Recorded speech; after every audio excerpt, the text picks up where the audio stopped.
In the heart of Chicago's glittering skyline, where steel and glass towers pierced the clouds, a chilling secret simmered behind the polished facade of Whitaker Enterprises. The company's headquarters, a sleek monolith in the Loop, was home to Eleanor Whitaker, a 67-year-old titan whose name echoed through boardrooms and charity galas alike. Her piercing gaze and unyielding resolve had earned her the moniker Iron Lady in the business world, but to those who knew her heart, she was a beacon of compassion, a woman who built an empire while lifting others from the ashes. Yet, beneath her legacy, a shadow loomed, a betrayal so sinister it threatened to unravel everything she held dear. What could drive a family to turn on its own matriarch, and how far would they go to seize her power? Eleanor had risen from humble beginnings, widowed young and left to raise her son Nathan alone. With grit and brilliance, she transformed a small startup into a financial juggernaut, navigating cutthroat markets with a blend of steel and empathy. Her face graced the covers of Forbes and Time, but her true legacy lay in her deeds: scholarships for struggling students, millions donated to disaster relief, and a warmth that made her employees feel like family. In the quiet suburb of Evanston, just north of Chicago, she was less CEO and more beloved grandmother to her neighbors, especially to Claire Bennett, a 24-year-old who lived next door. Claire, who lost her father young and grew up with a frail mother, saw Eleanor as a surrogate parent, someone who tutored her through math homework and shared warm meals on tough nights. To Claire, Eleanor's sprawling Victorian home was a sanctuary, a place where love outshone wealth. But within Eleanor's own family, cracks festered. Her only son, Nathan Whitaker, 38, lived in the shadow of his mother's greatness. A man of unfulfilled potential, he drifted through jobs, weighed down by inferiority and resentment. His wife, Vanessa, 35, was a vision of elegance, polished, poised, and charming to outsiders. Yet, beneath her flawless exterior burned a wildfire of ambition and envy. Vanessa despised Eleanor, not just for her iron grip on Whitaker Enterprises but for the meager allowance she doled out to the couple. To Vanessa, Eleanor wasn't a mother-in-law but an obstacle, a relic hoarding wealth that should have been hers. Night after night, in their sleek Lincoln Park apartment, Vanessa's venomous words chipped away at Nathan's fragile resolve. "You're going to let her control us forever?" Vanessa hissed one evening, her voice low but sharp as a blade. They sat in their dimly lit bedroom, the city's glow seeping through the blinds. "She treats you like a child, Nathan. You're her son, but you get scraps while she plays saint with her millions." Nathan's shoulders slumped, his hands fidgeting with the hem of his shirt. "She built everything, Vanessa. She gave him a life, a home, a cage." Vanessa snapped, her eyes blazing. "You're 38, and you're still her little boy, clinging to her shadow. Wen will you be, a man?" Her words struck like a hammer, each one deepening the chasm in Nathan's heart. He didn't hate his mother, not truly, but Vanessa's relentless prodding stirred a storm of doubt and shame. He was a failure, a leech, forever dwarfed by Eleanor's towering legacy. And Vanessa knew exactly how to twist that knife. She began her campaign subtly, planting seeds of mistrust. In their shared kitchen, she'd hide ingredients and laugh. "Eleanor, your memory's slipping, forget where you put the flour?" She swapped important company documents, whispering to Nathan that his mother was sabotaging the firm with her incompetence. Over the phone, posing as a concerned employee, she fed Nathan lies. "People in the office say Eleanor's losing her edge. They're worried she'll tank the company." Nathan, torn between loyalty and doubt, felt his faith in his mother erode. Then came the night that would shatter everything. Vanessa, her patience worn thin, decided to push Nathan past the point of no return. After dinner, she slipped a fine powder into his coffee, a drug that twisted the mind, conjuring paranoia and hallucinations. As Nathan sipped, his vision blurred, his pulse raced, and the world warped around him. Eleanor, sitting across the table, her face kind and concerned, suddenly seemed monstrous, her eyes glowing with malice. "She's going to destroy you," Vanessa whispered, her voice cutting through the haze. "She's always hated you, Nathan. She's planning to cut you out forever." Nathan's heart pounded, his mind a kaleidoscope of fear. "Mom, you're trying to kill me," he slurred, stumbling toward the closet. He grabbed a length of steel wire, his hands shaking as he lunged at Eleanor. She gasped, her voice trembling as she pleaded, "Nathan, stop. It's your motor." But her words were drowned in the roar of his drug-fueled panic. He bound her to a chair, the wire biting into her wrists. Vanessa, standing in the shadows, handed him an orange extension cord, her smile cold as ice. "Finish it," she urged. Nathan, lost in delirium, reached for the outlet, his hands trembling. "Help! Somione, please." Eleanor's desperate CRY pierced the night. That scream reached Claire, who was walking home from a late shift at a local bookstore. Her heart lurched as she sprinted toward the Whitaker house, flinging open the door. The sight froze her, Eleanor bound and tear-streaked, Nathan wild-eyed with the cord in hand, and Vanessa watching with a chilling smirk. "Stop!" Claire shouted, her voice cracking with fear. She tackled Nathan, knocking the cord from his grasp. "Nathan, wake up. This isn't you." "Hier wird's rauw and desperate, Brooke trug ze folk." Nathan froze, his eyes flickering with confusion. Seizing the moment, Claire freed Eleanor, and the two stumbled out into the night, collapsing as paramedics arrived. Eleanor was rushed to Northwestern Memorial Hospital, her body bruised but her spirit unbroken. Claire, clutching her hand, vowed, "I'll protect you, Eleanor. No one will hurt you again." As police sirens wailed, the seeds of a sprawling legal battle were sown, one that would expose the depths of betrayal and test the bonds of love in ways no one could foresee. In the sterile glow of a Chicago hospital room, Eleanor Whitaker lay bandaged and frail, the weight of her son's betrayal etched into every line on her face. The morning sun filtered through the blinds, casting soft rays across her bed, but the warmth couldn't pierce the icy tension that hung in the air. At 67, Eleanor had faced corporate sharks, economic crashes, and personal loss, but nothing had prepared her for Thea's son who nearly ended her life. Beside her, Claire Bennett, eyes heavy with exhaustion, refused to leave her side. The question lingered, unspoken but deafening: how could a family's love twist into such darkness, and what would it take to heal the wounds? Eleanor's injuries were severe bruises on her wrists, a fractured rib, and a heart battered by more than physical pain. Yet, her spirit flickered with resilience. When Claire offered her a sip of water through a straw, Eleanor's voice was faint but steady. "Claire, if you hadn't come, I wouldn't be here. You're my guardian angel." Claire's eyes welled up, her hands trembling as she adjusted Eleanor's blanket. "I just heard you scream. I didn't think, I just ran. I couldn't lose you, Eleanor. You're like my mom." Eleanor reached for Claire's hand, her grip weak but full of gratitude.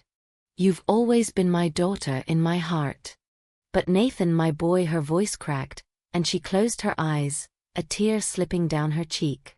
The son she'd raised alone, the boy she'd tucked in at night, had become a stranger, driven to madness by his wife's machinations. Yet, even now, Eleanor couldn't hate him. Love, she knew, was a complicated beast, one that could wound as deeply as it healed. Across town, in a stark Chicago police station, Nathan and Vanessa sat in separate interrogation rooms, the weight of their actions closing in.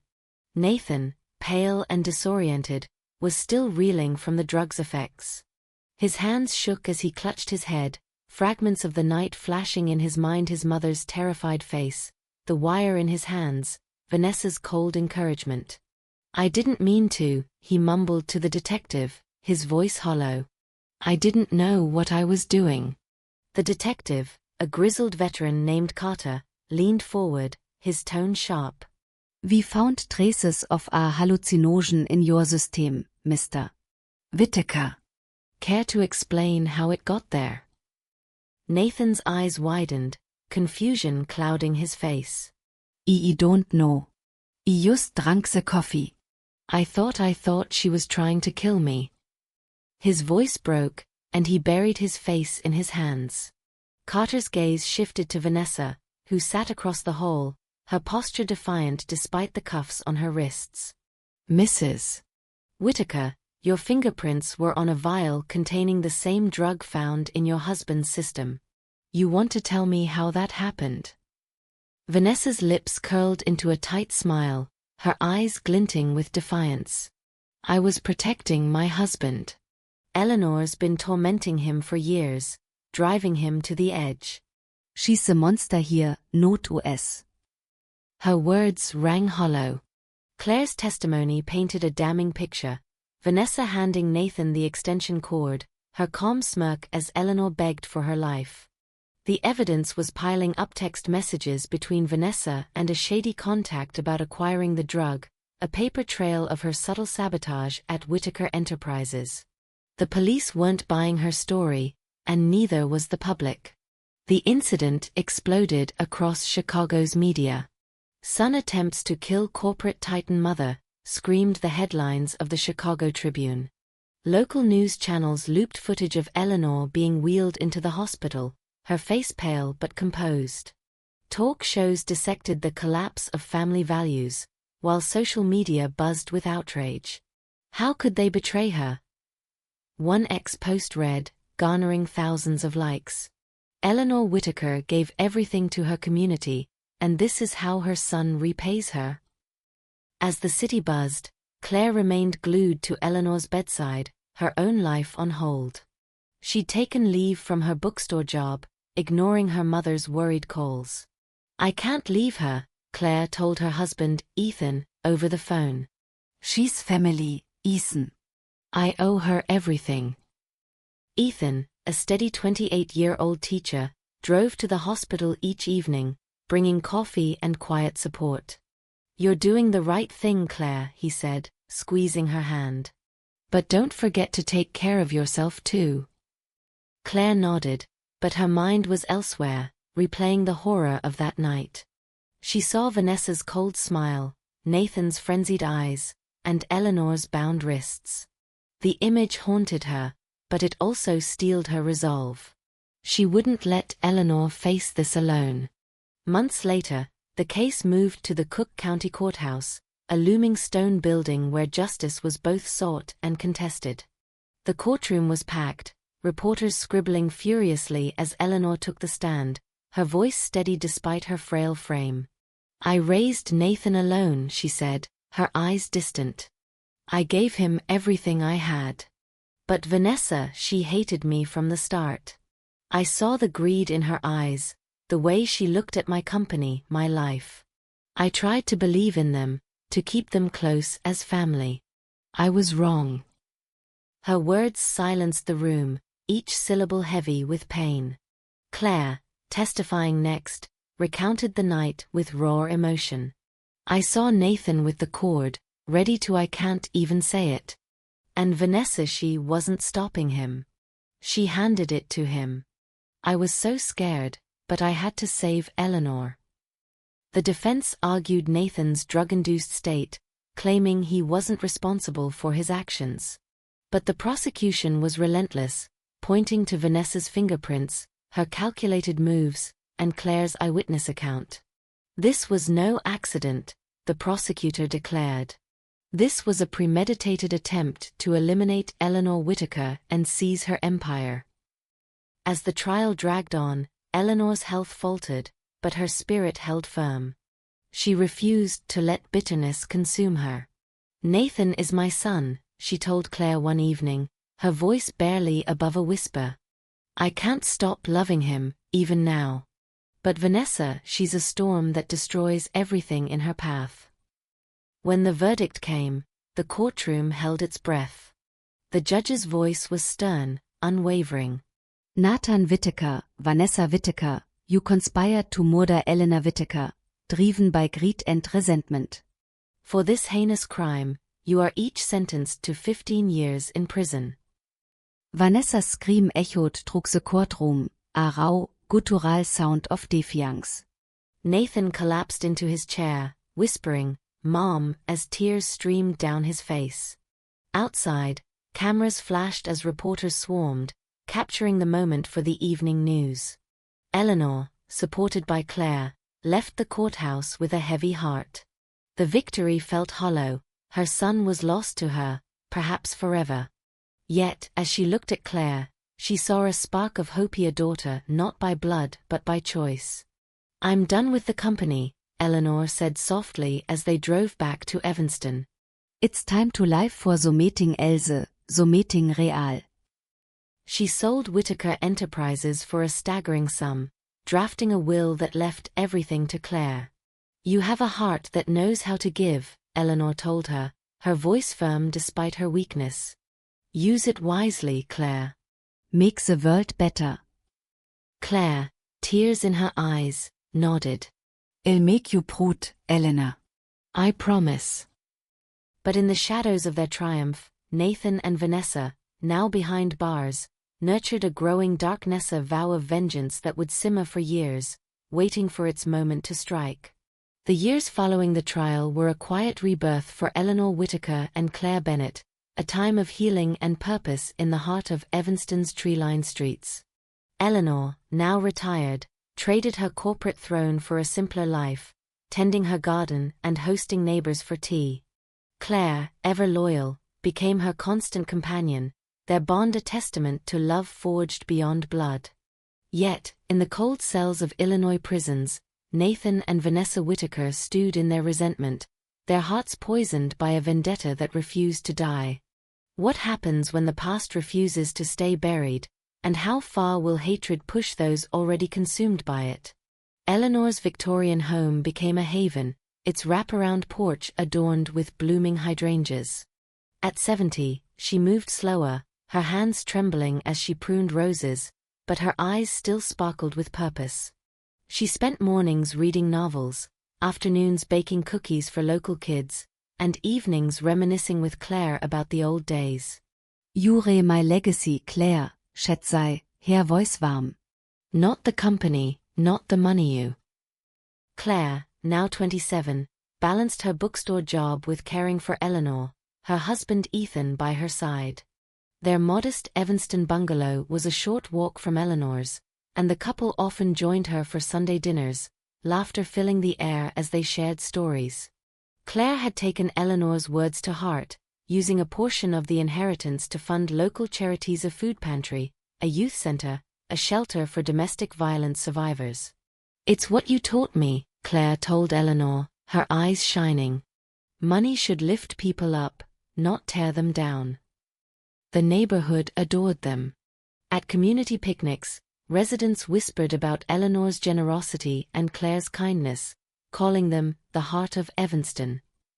A local paper ran a feature titled "From Corporate Queen to Community Hero," with a photo of Eleanor and Claire laughing in her garden. The image, shared widely on X, sparked comments like, "This is what real strength looks like. Evanston pride." But while Evanston bloomed, a darker reality festered in the Illinois prison system. Nathan, confined to Stateville Correctional Center, was a ghost of his former self. At 41, his hair was thinning, his eyes hollow. The drug's effects had faded, but the guilt lingered, gnawing at him. He spent hours staring at the concrete walls, replaying his mother's terrified face. "I didn't mean to hurt her," he whispered to his cellmate, who only shrugged. Nathan's dreams were haunted by Eleanor's voice, pleading, "I'm your mother." He wrote her letters, dozens of them, but never mailed them, fearing her rejection. Vanessa, locked away in Logan Correctional Center, was a different story. Her beauty had faded, her once sleek hair now brittle, but her rage burned brighter than ever. She paced her cell, muttering about Claire, whom she blamed for everything: her imprisonment, her lost dreams, her fractured marriage. "That girl stole my life," she hissed to anyone who'd listen. Fellow inmates avoided her, wary of her venomous outbursts. She clipped articles about Claire's charity work, her eyes narrowing at each mention of Eleanor's legacy. To Vanessa, it was a mockery, a theft of what was rightfully hers. In Evanston, Claire began noticing strange signs. A cryptic note slipped into her mailbox: "You don't deserve her wealth." Footprints in the mud outside her bungalow. A shadow lingering near Eleanor's house at dusk. She confided in Ethan, her voice shaky. "I feel like someone's watching us. It's like they're not done with us." Ethan, ever practical, installed security cameras and urged her to call the police. "We'll figure this out, Claire," he said, his jaw tight. "No one's going to hurt you or Eleanor." The police increased patrols, but without concrete evidence, they could only offer assurances. Claire's sleep grew fitful, her dreams plagued by Vanessa's cold smile. Unbeknownst to Claire, Vanessa had found allies in prison-disgraced contacts from Chicago's underbelly. Through smuggled messages, she began weaving a new plan, one more sinister than before. "Claire thinks she's untouchable," she wrote to a former associate. "But everyone has a weakness. Find hers." Her words were laced with a chilling certainty, a promise of retribution. Nathan, meanwhile, learned of Vanessa's scheming through a mutual acquaintance. His heart sank. "She's going to destroy us all," he muttered, clutching a worn photo of his mother. He considered warning Claire, but hesitated, paralyzed by shame. Instead, he sank deeper into despair, his silence a betrayal of its own. Back in Evanston, Eleanor senset Claires uniase. One evening, as they sat on her porch sipping tea, Eleanor took her hand. "You're scared, aren't you? I see it in your eyes." Claire nodded, her throat tight. "I keep thinking about Vanessa. What if she comes back? What if she tries to hurt you again?" Eleanor's gaze softened. "I've faced worse than Vanessa Whitaker. And I have you, Claire. You're stronger than you know." She paused, her voice firm. "But promise me if anything happens to me, you'll keep living. Keep giving. That's how you beat people like her."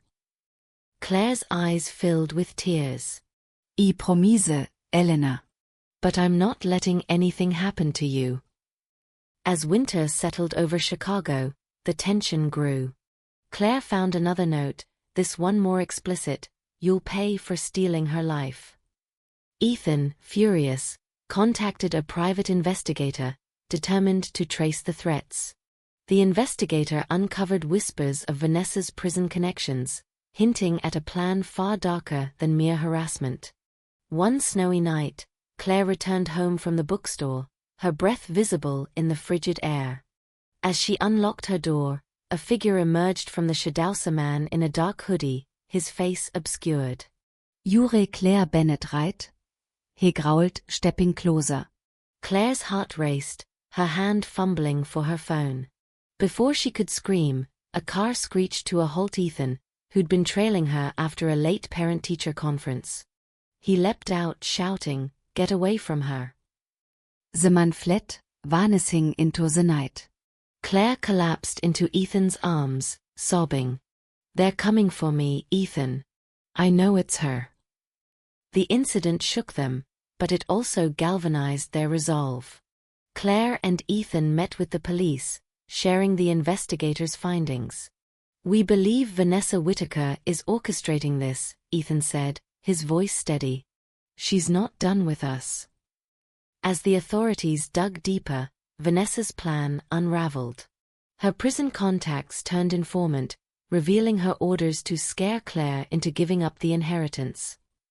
The evidence was enough to extend Vanessa's sentence, but Nathan remained silent, his loyalty torn between his wife and his conscience. In Evanston, Eleanor and Claire prepared for the worst, their bond unbreakable. "We'll face this together," Claire vowed, her voice firm. "Vanessa can take what matters most." But in the depths of Logan Correctional, Vanessa's rage only grew, her mind consumed by a single thought: Claire Bennett would pay, no matter the cost. The stage was set for a final reckoning, one that would test the limits of forgiveness and the power of love.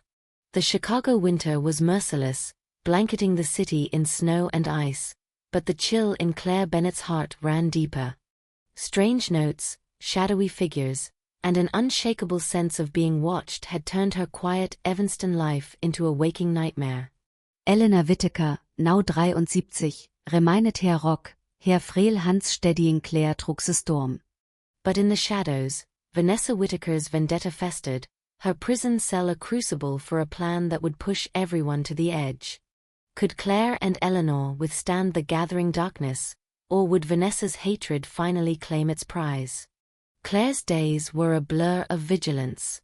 She checked her security cameras obsessively, her heart jumping at every creak in the house. Ethan, her husband, became her shadow, driving her to and from work, his teacher's calm replaced by a fierce protectiveness. "I won't let anyone touch you," he promised, his eyes scanning the snowy streets. Their daughter Lily, just 5, sensed the tension, clinging to Claire's side. "Why are you scared, Mommy?" she asked, her innocent question piercing Claire's heart. Eleanor, though weakened by age, refused to cower. She spent her days writing letters to local charities, ensuring her legacy of giving endured. "Vanessa can't take our spirit," she told Claire over tea in her cozy Evanston kitchen, the smell of fresh-baked cookies filling the air. "She's trapped by her own hate. We're not." Her words were a lifeline, but Claire couldn't shake the fear that Vanessa's reach extended beyond her cell. In Logan Correctional, Vanessa's obsession had grown into a meticulous plot. She'd befriended a former hacker, trading favors for information on Claire's life, her routines, her friends, even Lily's preschool schedule. "She thinks she's safe in her perfect little world," Vanessa muttered, scribbling notes on stolen paper. "But I'll tear it apart." Her prison contacts had connected her to a small-time thug named Ricky, recently released and eager for cash. Through coded letters, Vanessa gave her orders: make Claire suffer. Start small notice, shadows. Then take everything. Ricky's harassment escalated. One night, Claire found her car's tires slashed, a scrawled note tucked under the wiper: "You can't hide." Another evening, a brick crashed through her bungalow's window, narrowly missing Lily's toy box. The police, led by Detective Carter, traced the axe to Ricky but struggled to link him directly to Vanessa. "She's careful," Carter admitted. "But we're watching her." Claire and Ethan fought back, installing alarms and hiring a security firm. Ethan took a leave from teaching, his days now spent tracking leads with the private investigator. "Vanessa's running this from prison," the investigator confirmed, showing Ethan intercepted messages. "She's obsessed with destroying Claire's life." Nathan, in Stateville, learned of Vanessa's actions through a prison grapevine. His heart sank, guilt clawing at him. He'd spent years wrestling with his role in his mother's attack, attending therapy sessions offered by the prison. "I can't let her hurt Claire again," he told his counselor, his voice breaking. He drafted a letter to Claire, confessing Vanessa's plans and his own regret, but fear stopped him from sending it. "What if she hates me more?" he whispered, crumpling the paper. In Evanston, Eleanor's health began to decline, her heart weakened by stress and age. Claire moved her into their bungalow, converting the guest room into a cozy space with Eleanor's favorite books and photos. "You're home now," Claire said, tucking a blanket around her. Eleanor smiled, her eyes misty. "You've given me more than I ever gave you, Claire." One freezing February night, the danger became real. Claire, returning from a late charity meeting, was grabbed from behind as she approached her door. A gloved hand clamped over her mouth, a voice hissing, "Give up the money, or you're done." She struggled, her elbow connecting with her attacker's ribs. Ethan, alerted by the security system, burst out with a baseball bat, chasing the man into the night. Claire, shaken but unharmed, called Carter, who arrested Ricky hours later. Under pressure, he confessed, "Vanessa Whitaker paid me. She wanted Claire scared, then gone." The evidence wire transfers, coded letters was enough to charge Vanessa with conspiracy. Nathan, hearing of the arrest, finally sent his letter to Claire, his handwriting shaky, "I'm sorry for everything. Vanessa's plans I knew but didn't act. I failed you, like I failed Mom. Forgive me."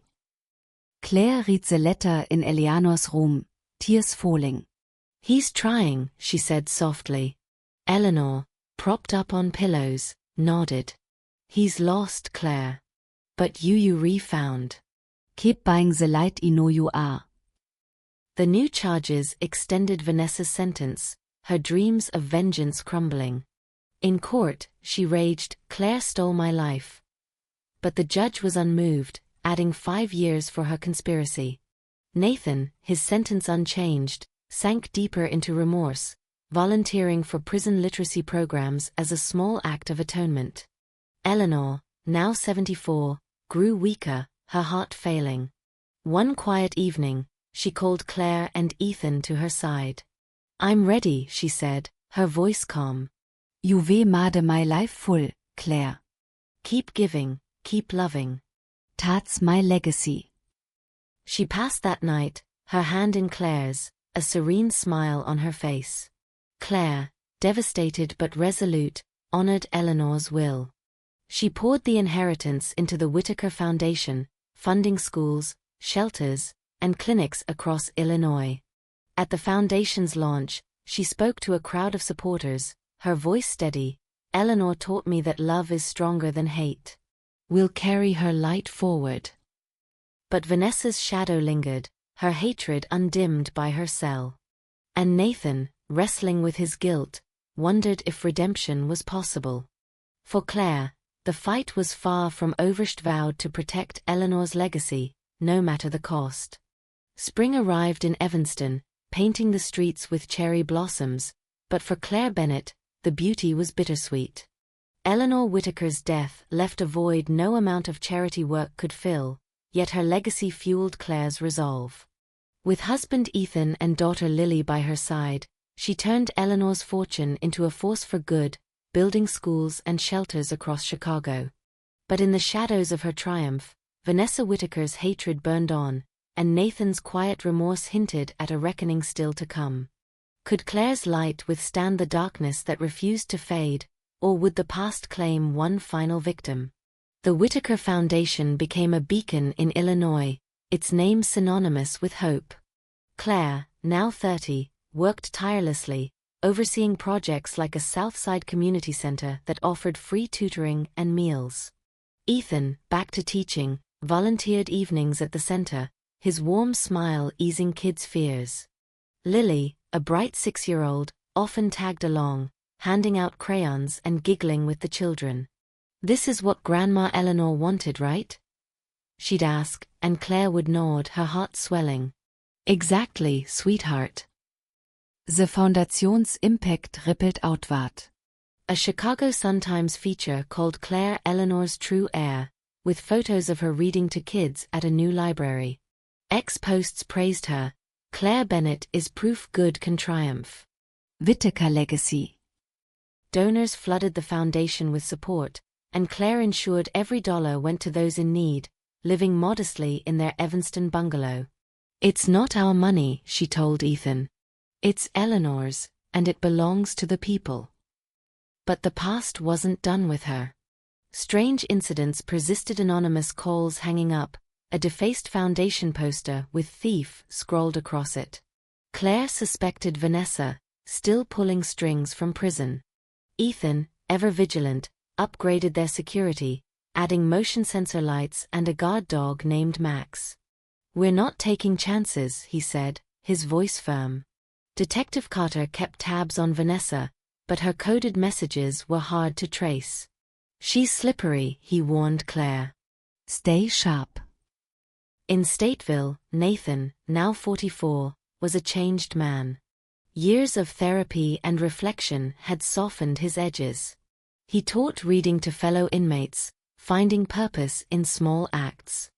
Eleanor's death hit him hard. He'd learned of it through a prison chaplain, collapsing in tears. "I lost her twice," he told his counselor. "On se veni attacket her, and now forever." He read about the Whitaker Foundation, pride mingling with pain. Claire had become what he never could, a true heir to his mother's heart. Vanessa, in Logan, was the opposite. At 41, her beauty was gone, replaced by a haggard intensity. She obsessed over Claire's success, tearing up news clippings and muttering, "She stole everything, me husband, my future, my life." Her latest plan was bold: bribe a guard to smuggle out threats, targeting Claire's foundation to scare off donors. "If I can't have it, neither can she," she vowed, her voice a low growl. She recruited a new ally, a recently paroled con named Lena, who promised to handle Claire for a cut of the payoff. Claire sensed the noose tightening. One night, a fire broke out at the Southside Center, destroying a classroom. Arson was confirmed, and though no one was hurt, Claire's resolve hardened. "This is Vanessa," she told Ethan, her voice steady. "She's trying to break us." They doubled security, and Carter's team traced the fire to Lena, who confessed under pressure, "Vanessa Whitaker hired me through a middleman." Chevans Claire ruinet. The evidence led to another charge against Vanessa: arson and conspiracy. In court, she screamed, "Claire's the criminal. She stole my inheritance." But the judge, unmoved, added 7 years to her sentence. "Your actions show no remorse," he declared. Vanessa's outburst made headlines, with ex-users calling her a real-life villain. Justice for Claire trendet for des. Nathan, hearing of Vanessa's latest crime, reached a breaking point. He contacted Carter, offering to testify against her. "I helped her hurt my mom," he admitted, his voice raw. Yvonne let her hurt Claire to. His testimony, detailing Vanessa's manipulative tactics, sealed her fate, ensuring she'd never see freedom again. Claire, meanwhile, rebuilt the center, unveiling it with a community celebration. Kids painted murals, and donors pledged even more support. "This is for Eleanor," Claire said, cutting the ribbon, her eyes shining. Lily, holding her hand, whispered, "Grandma's proud mommy." Ethan hugged them both, his heart full. Nathan, in prison, received a letter from Claire. "I forgive you," she wrote. "Eleanor loved you, and I believe you're trying to make things right. Keep going." Nathan wept, clutching the letter like Ali feline. For the first time, he felt a flicker of redemption. But Vanessa, isolated in her cell, refused to yield. Her hatred was her only companion, a fire that burned without purpose. Claire, Ethan, and Lily moved forward, their lives a testament to Eleanor's belief: love could outshine even the darkest shadows. As the foundation grew, so did their resolve to honor her forever. Summer bloomed in Evanston, the streets alive with festivals and laughter, but for Claire Bennett, each day was a step deeper into Eleanor Whitaker's legacy. At 35, she and Ethan had transformed the Whitaker Foundation into a national force, funding schools, clinics, and shelters across the U.S. Their daughter, Lily, now 10, was their pride, her compassion mirroring Eleanor's. Yet, in the depths of Illinois prisons, Vanessa Whitaker's hatred smoldered, and Nathan's quiet redemption flickered like a candle in the wind. As Claire built a brighter future, could the past's final embers still spark a fire, or would love finally extinguish the darkness? The Whitaker Foundation's reach was staggering. In Chicago's Englewood neighborhood, a new health clinic offered free care to families in need. In rural Illinois, a school funded by Claire welcomed its first students, their laughter echoing through new halls. Claire, often seen in jeans and a simple blouse, worked alongside volunteers, her hands dirty from planting community gardens. Ethan, now a principal, mentored at-risk youth, his steady presence a rock for Claire. Lily, bright and curious, started a book drive for underserved kids, proudly telling reporters, it's what Grandma Eleanor would have done. The media celebrated them. A CNN special, The Whitaker Legacy, showcased Claire's work, with footage of her hugging a tearful mother at a shelter. X posts exploded. Claire Bennett is a hero. Eleanor would be so proud. Light over darkness. Donations poured in, and Claire ensured every cent went to those who needed it most. Their Evanston bungalow remained modest, a testament to their values. "It's not about us," Claire told Ethan, her eyes fierce. "It's about keeping Eleanor's heart alive." But the past lingered like a storm cloud. Vanessa, now 46 and serving a life sentence, was a pariah in Logan Correctional. Her once sharp mind was frayed, her days spent ranting about Claire. "She's living my life," she'd hiss, her voice echoing in her cell. She'd lost her allies, her schemes exposed, but her hatred was relentless. She wrote venomous letters to Claire, intercepted by prison staff. "You'll never be safe. I'll haunt you forever." The guards, weary of her outbursts, isolated her further, but her rage only grew. Nathan, at 49, was a different story. Stateville's library became his sanctuary, where he taught inmates to read and shared stories of his mother's kindness. "She believed in second chances," he told a young prisoner, his voice soft. Eleanor's death and Claire's forgiveness had changed him. He volunteered for hospice care, comforting dying inmates, each act a step toward atonement. "I can't undo what I did," he wrote in his journal, "but I can try to be better." Claire, aware of Nathan's change through Carter, felt a cautious hope. "He's not the man who hurt Eleanor," she told Ethan, reading Nathan's latest letter. "He's trying to be someone new." Ethan nodded, but his eyes were wary. "Just keep your guard up." Vanessas Stillautére. The threats had stopped, but Claire remained vigilant. One summer evening, a stranger appeared at a foundation event, asking pointed questions about Claire's finances. Ethan, suspicious, alerted Carter, who traced the man to a distant associate of Vanessa's.